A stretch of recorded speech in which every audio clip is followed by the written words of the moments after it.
Hello dear friends, तो मैं हूं आरती। संस्कृति आईएएस यूट्यूब चैनल पे आप सभी का स्वागत है। मैं हाजिर हूं एक नए विषय को लेकर के। एक रिपोर्ट प्रकाशित की गई है जिसमें बताया गया है कि न्याय तक पहुंच के मामले में उत्तर भारत की स्थिति खराब है। मतलब जो है उत्तर भारत में अगर कोई घटना होती है, दुर्घटना होती है और आप उसकी रिपोर्ट करके जो है न्याय प्राप्त करना चाहते हैं तो उसमें थोड़ी समस्या हो सकती है। लेकिन दक्षिण भारतीय राज्य है इस मामले में बेहतरीन प्रदर्शन किया है। तो क्या क्या कारण है? एक ही देश है, एक ही प्रकार का कानून लागू किया गया है, तो ऐसा क्या हो रहा है जिसके कारण जो उत्तर भारतीय राज्य जो है कानून या न्याय तक पहुंच के मामले में पीछे छूट रहे हैं और दक्षिण भारतीय राज्य अच्छा प्रदर्शन कर रहे हैं। जबकि हमें पता है पॉपुलेशन के मामले में उत्तर भारतीय राज्यों के पास अच्छी खासी जनसंख्या है, रिसोर्सेज भी है ही। तो ऐसा क्या है कि जो कि दोनों को अलग कर रहा है, असमानता को जो फैला रहा है। देखिए क्या लिखा है, उत्तर भारत और दक्षिण भारत में न्याय का असमान वितरण है। इसका कारण क्या है? कारण की बात करेंगे बाद में, हम पहले जो है चर्चा के प्रमुख बिंदुओं को देख लेते हैं। तो इंडिया जस्टिस रिपोर्ट कुछ दिन पहले मैंने आपको बताया था, जिसमें बताया था कि पुलिस की क्या हालत हो रखी है। पुलिस में जो है पुलिस विभाग में कितने सारे पद खाली पड़े हुए हैं जिनको भरने की आवश्यकता है। लॉ एंड ऑर्डर आप मेंटेन करना चाहते हैं, लेकिन अगर आपके पास प्रशासनिक अधिकारी ही या पुलिसकर्मी ही जो है एक सफिशियंट मात्रा में नहीं है तो आप कैसे मेंटेन करेंगे? 1000 लोगों को मैनेज करना है, 2 पुलिसकर्मी खड़े हुए हैं, वो मैनेज नहीं कर पाएंगे। ये सारा हमने पढ़ा था पुलिसकर्मी, न्यायालय, रक्षा और जो है यहाँ पर जेलों के बारे में पढ़ा था। ये रिपोर्ट मुख्यतः जो है इन्हीं जो है 3-4 इलाकों को कवर करती है। तो यहाँ पर जो है एक नया यहाँ पर आयाम प्रस्तुत किया गया है। राज्यों की जो है न्याय प्रणाली की कार्य क्षमता का मूल्यांकन किया है इन्होंने और बताया है कि दक्षिण भारतीय राज्य जो है वहां पर कानून तक पहुंच या न्याय तक पहुंच के आपने रिपोर्ट लिखवाई, रिपोर्ट लिखी गई और दोषी को सही समय पर पकड़कर सजा दिलाई गई। लेकिन उत्तरी भारतीय राज्यों में जो इस प्रकार की चीजें नहीं देखने को मिल रही हैं। ये क्यों हो रहा है ये हम देखेंगे। तो भारत के राज्यों की पुलिस, न्यायपालिका, जेल और कानूनी सहायता वाले क्षेत्रों का मूल्यांकन किया जाता है इस रिपोर्ट में। रिपोर्ट क्या है मैं आपको ऑलरेडी बता दूंगी, फिर से बता दूंगी, क्योंकि कुछ दिन पहले ही हमने वो आर्टिकल कवर किया था, उसमें मैंने बेहतर तरीके से समझाया था आपको। अब बात करते हैं मुख्य निष्कर्ष। उत्तर भारत की कमजोर रैंकिंग के कारण क्या है? देखो उत्तर भारतीय राज्यों में ये है, जब कभी भी कोई अपराध होता है और आप जो है जैसे कोई बहुत दबंग व्यक्ति है, उसने आपके लड़के को या किसी को भी मार दिया, अगर आपको लोग बोलेंगे भी ना कि रिपोर्ट लिखवा दो, तो पहला जो सेंटेंस निकलता है, अरे पुलिस उनके खिलाफ, पुलिस उनका कुछ नहीं करेगी, अरे पुलिस रिपोर्ट नहीं लिखेगी। ये मानसिकता हमारे अंदर होती है कि भाई इसका तो कुछ नहीं करेगी पुलिस, रिपोर्ट भी नहीं। कई बार होता है कि लोगों की रिपोर्ट भी नहीं लिखी जाती है। बहुत सारे प्रशासनिक अधिकारी हैं, उन्होंने यहाँ पर बताया है कि मैंने कई बार ऐसे जो है देखी हैं चीज़ें सामने निकल करके आई हैं कि वो महिला थी या जो है दलित व्यक्ति था, वो घंटों बैठा रहा, 24 घंटे बैठा रहा, लेकिन पुलिसकर्मी समझाते रहे कि तुम्हारी रिपोर्ट क्यों नहीं लिखी जाएगी। मतलब रिपोर्ट ना लिखने के कारण बताए गए हैं, जबकि उसकी रिपोर्ट लिखी जानी चाहिए थी। 18 बड़े राज्यों में हम बात करें तो 6 उत्तरी राज्य हैं जिनकी रैंकिंग बहुत बदतर है। यूपी, बिहार, एमपी, हरियाणा, छत्तीसगढ़ और झारखंड। यहाँ पर आप अपराध करते हो तो अपराधी को सजा ना मिलने के चांसेस यहाँ पर ज़्यादा है, क्योंकि इनके खिलाफ जो है क्या है एफआईआर वगैरह रजिस्टर समय पर नहीं हो पाती है। उत्तर प्रदेश जो है पुलिस रैंकिंग में अंतिम स्थान पर है। सबसे बड़ा राज्य है, लॉ एंड ऑर्डर मेंटेन करने के मामले में सबसे ज़्यादा पुलिसकर्मी यहीं पे होने चाहिए, लेकिन रैंकिंग यहाँ पर बहुत खराब है। जैसे मैंने आपको पढ़ाया था कि आई थिंक एवरेज है कि 1 लाख जनसंख्या में लगभग 180 लोग होने चाहिए, पुलिसकर्मियों की बात कर रहे हैं, लेकिन हमारे यहाँ पर 120 हैं। तो वो जो 60 कम है, उसी की वजह से चीज़ें खराब चल रही, और कहीं कहीं पर तो वो 120 भी नहीं है। बिहार की न्यायपालिका, जेल, पुलिस तीनों ही स्तंभों में जो है निचली श्रेणी में है। ये तो सिर्फ और सिर्फ पुलिस के मामले में पिछली जो है निचली श्रेणी में थे। बिहार तो न्यायपालिका में गैर गुजरा है, जेल में भी, पुलिस में, सब में जो है इसकी रैंकिंग बहुत खराब आई है। अब बात करते हैं दक्षिण भारतीय राज्यों में अच्छी रैंकिंग होने की कारण। जैसे जो जस्टिस रिपोर्ट है उसमें एक पॉइंट मैंने बताया था आपको पिछली बार कि क्या है कि जो है फीमेल डेस्क होती है, महिला पुलिसकर्मी डेस्क होना चाहिए जहां पर महिलाएं आकर अपनी रिपोर्ट जो है लिखवा सकें।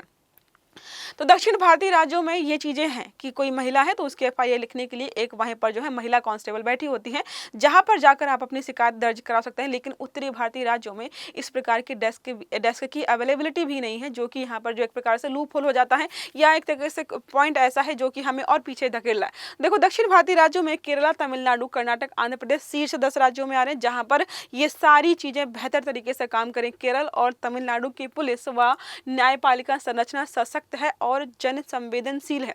इसका मतलब जो है जनता के प्रति संवेदनशीलता रखते हुए मामलों को सही तरीके से लिखा जाता है और निपटान भी किया जाता है। ठीक है, देख लिया है अब तक। अब बात करते हैं उत्तर भारत के पिछड़े होने के कारण क्या है। तो उत्तर भारत में अपराध पर दंडित करने की सामाजिक चेतना का यहाँ पर जो है अभाव है। पहली बात तो जो उत्तर प्रदेश को लेकर आपको पता ही है, वहाँ पर हर दूसरा तीसरा व्यक्ति लड़ने मारने पे उतारू होता है और बहुत बार लोग चाहते भी नहीं, आपस में लड़कर जो है घर पे ही बैठे रहते हैं। महिलाओं और वंचित वर्गों की शिकायतें ना लिखना एक जो है इसका जो है कारण हो सकता है। उत्तर भारत में फायर फाइटिंग मोड है, ठीक है। फायर फाइटिंग मोड का मतलब है कि जो है अगर किसी ने मारा है तो एफआईआर दर्ज बाद में करने आएंगे, पहले वो खुद मार लेते हैं, ठीक है।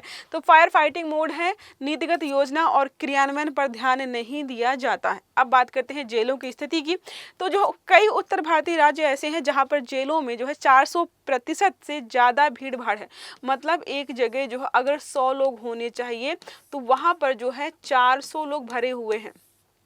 क्षमता का जो है 400 गुना जो है यहाँ पर भरे हुए हैं, जैसे मुरादाबाद और ज्ञानपुर आदि में 76% कैदी ऐसे हैं जो कि विचाराधीन कैदियों के बारे में मैंने बताया है कि अभी जजमेंट नहीं आया है कि दोषी हैं कि नहीं है, वहाँ पर बस वो बंद है जेलों में और उनका केस चल रहा है, तारीख पे तारीख चल रही है। कई बार तो होता कि तारीख भी नहीं चली, सुनवाई का ही इंतजार कर रहे हैं। ऐसे लोग वहाँ पर जो है 76% लोग बंद हैं।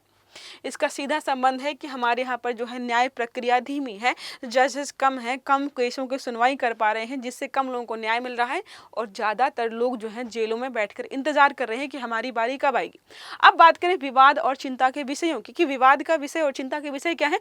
तो महिला अपराधों पर पुरुष की असंवेदनशीलता, खासकर उत्तरी भारतीय राज्यों में देखा गया है कि महिलाएं जब अगर एफआईआर के लिए आती तो कई बार नहीं लिखा जाता है या उनको जो है वापस भेज दिया जाता है, उनके साथ जो है बदसलूकी की जाती है या जो भी उनकी समस्या है उनको सुना ही नहीं जाता। देखो लिखा है एनसीआरबी जो है नेशनल क्राइम रिकॉर्ड ब्यूरो जो हमारा 2023 के अनुसार बताया है सबसे अधिक महिला अपराध उत्तर भारतीय राज्यों में ही होते हैं, किंतु पुलिस जांच एवं एफआईआर पंजीकरण बेहद दर कम है।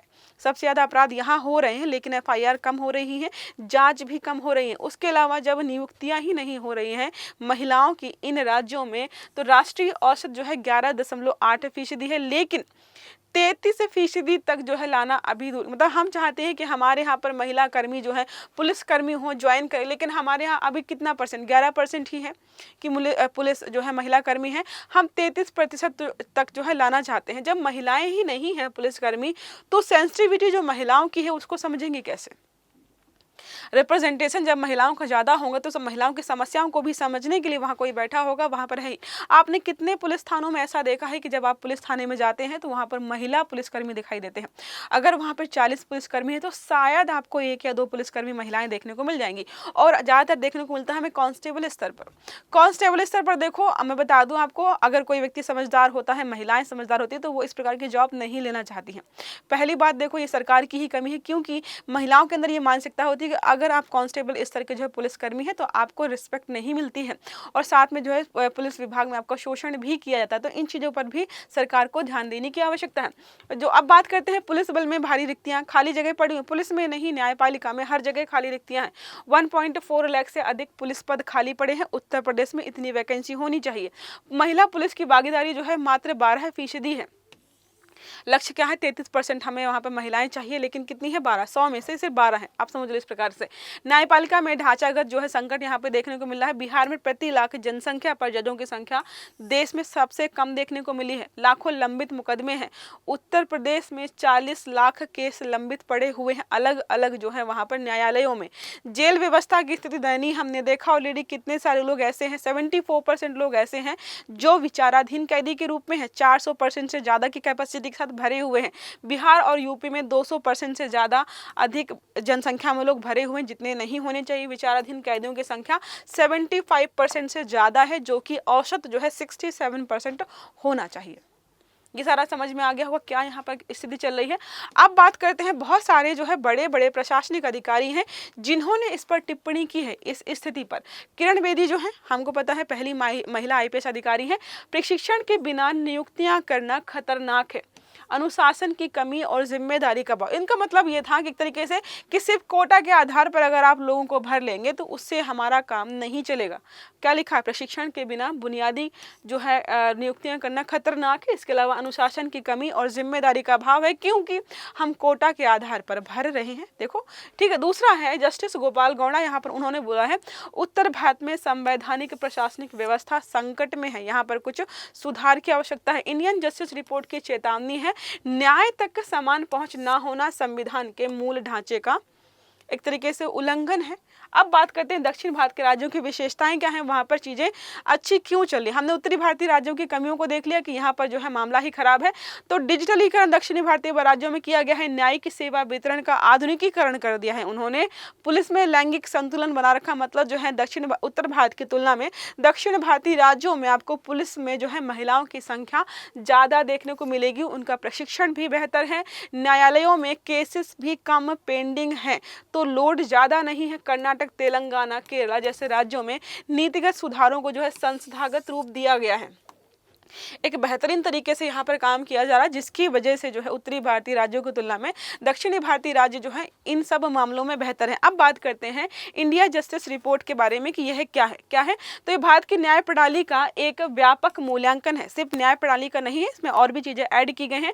2019 में इसको जारी करना शुरू किया गया था। टाटा ट्रस्ट के साथ जो है बहुत सारे संस्थान मिलकर जारी करते हैं। बात करते हैं तो कौन सा है यहाँ पर, Commonwealth human rights initiative CHRI जिसको बोलते हैं, दक्ष हो गया, सेंटर फॉर सोशल जस्टिस हो गया, विधि सेंटर फॉर लीगल पॉलिसी हो गया, एंड जो है हाउ इंडिया लिव्स जैसे संस्थानों ने मिलकर जो है इस प्रकार के रिपोर्ट को प्रकाशित किया है। और भी संस्थान हैं, उनके नाम हमने यहाँ पर नहीं लिखे। मूल मूल्यांकन अगर आपसे बात करें कि इंडिया जस्टिस रिपोर्ट मुख्यतः किन चीजों पर जो है फोकस करती है, तो 4 है। पुलिस, हमने पढ़ा कि पुलिस की स्थिति क्या है, कहाँ पर क्या है।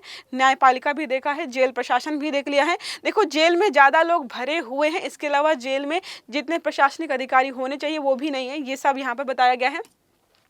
कानूनी सहायता आपको मिल रही है कि नहीं मिल रही है, ये भी हमने अभी पढ़ा है। अब बात करते हैं वैश्विक स्तर पर अगर हम न्याय व्यवस्था की स्थिति को देखें, क्या लिखा है, WJP rule of law index एक वार्षिक इंडेक्स है जिसमें जो है 142 देशों की रैंकिंग जारी की जाती है, जहां पर मूल्यांकन किया था कि कानून का शासन ही इस देश में किस प्रकार से चलाया जा रहा है, अच्छा है या नहीं अच्छा, उसके आधार पर यहाँ पर रैंकिंग दी जाती है। ठीक है, इसमें 8 प्रमुख कारक होते हैं। जैसे हमारे यहाँ पर इंडिया जस्टिस रिपोर्ट में 4 कारक है, इनके रिपोर्ट में 8 कारक होते हैं। जैसे सरकार द्वारा शक्ति का नियंत्रण किया जा रहा है कि नहीं, भ्रष्टाचार की अनुपस्थिति, खुली सरकार, मूलभूत अधिकार व्यवस्था और सुरक्षा नियम का प्रवर्तन, नागरिक न्याय और आपराधिक न्याय, ये सारा यहाँ पर जो है इंक्लूड किया जाता है। इसके आधार पर जो है रैंकिंग जारी की जाती है। 2023 की रैंकिंग हमारे पास है, जिसमें भारत जो है 142 देशों में 79वें नंबर पर था। स्कोर था हमारा 0.50 और जो है 1 में से। ठीक है, आपको यह याद रखना है। दक्षिण एशिया में स्थान की बात करें तो नेपाल से पीछे है, लेकिन पाकिस्तान, बांग्लादेश, श्रीलंका से आगे है। इन लोगों से आगे रहने का कोई कारण मतलब कोई फायदा नहीं है। हाँ, लेकिन कभी इनसे अगर पीछे चले गए तो लगेगा भाई इनसे भी बदतर है हमारी स्थिति। ये समझ में आ गया। एक प्रश्न हमारा इसी संबंधित है, इंडिया जस्टिस रिपोर्ट हमारी है IJR 2024-25 में कौन सा स्तंभ न्याय तक पहुंच और न्याय प्रणाली के सुधार का मूल्यांकन करता है। पहला है क्या केवल पुलिस, दूसरा है केवल जेल, तीसरा है केवल विधिक सहायता, चौथा विकल्प हमारा है पुलिस, न्यायपालिका, जेल और विधिक सहायता सभी। आपको इसका सही आंसर जो है कमेंट बॉक्स में देना होगा। आई होप ये आर्टिकल आपको समझ में आया होगा और बहुत सारे जो है पॉइंट्स क्लियर भी हो गए होंगे। तो वीडियो अगर अच्छा लगा है तो लाइक करके जरूर जाइएगा। चैनल को सब्सक्राइब करना नहीं भूलना है, बेल आइकन भी दबाइएगा ताकि जितने भी इस प्रकार के आर्टिकल्स हैं वो सारे आपको समय पर मिलते रहें। अच्छे से पढ़िएगा। Have a good day. Thank you.